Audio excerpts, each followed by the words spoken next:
Più di un terzo delle famiglie italiane ha un cane o un gatto in casa, quindi i nostri amici a quattro zampe sono diventati ormai dei compagni di vita, fonti di gioia ma anche di qualche preoccupazione, quindi bisogna prendersi cura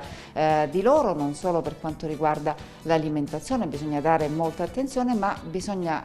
guardare e verificare anche che non abbiano delle patologie. E noi ringraziamo Luca Tiano che ci ha accolto nella clinica VetLife di Cosenza proprio per iniziare questo percorso e quindi cercare di dare dei consigli utili a chi possiede un cane, un gatto o anche altri animali in casa. Intanto grazie a Luca Tiano e oggi parliamo di un argomento molto importante, la salute dei denti per cani e gatti. Perché è importante prendersi cura appunto dei denti dei nostri amici animali? L'80% dei nostri amici a quattro zampe soffrono di patologie del cavo orale, alcuni dovute a delle predisposizioni genetiche come per esempio le maleocclusioni che quindi favoriscono l'accumulo della placca batterica e quindi del tartaro, altre dovute a delle abitudini sbagliate a volte che vengono inculcate dai proprietari come per esempio una scorretta alimentazione oppure dei giochi che vengono utilizzati e che non sono idonei appunto per gli animali, che possono andare a rovinare lo smalto e quindi favorire così l'accumulo della placca batterica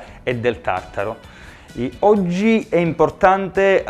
l'igiene orale per quale motivo? Perché i denti, intanto sfatiamo questo mito, non si perdono per la vecchiaia, si perdono perché non c'è una buona igiene orale e una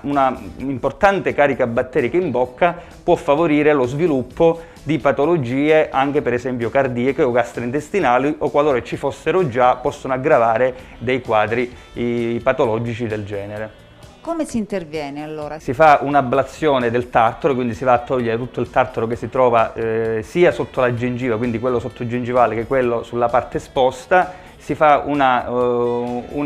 lucidatura dei denti, quindi per cercare di non favorire l'accumulo della placca e del tartaro, e una nuova tecnologia che viene effettuata qui all'interno della nostra clinica è anche la decontaminazione batterica attraverso il laser per cercare di lenire le gengiviti che a volte poi sono una conseguenza dell'accumulo del tartaro. Ci sono delle procedure che si fanno in anestesia gassosa, una procedura comunque che hanno un basso rischio, diciamo, dal punto di vista dell'animale. E ovviamente poi abbiamo bisogno anche della collaborazione dei proprietari a casa, quindi attraverso la spazzolatura dei denti, così come avviene nella specie umana, almeno una volta al giorno. Sono in commercio dei prodotti studiati specificamente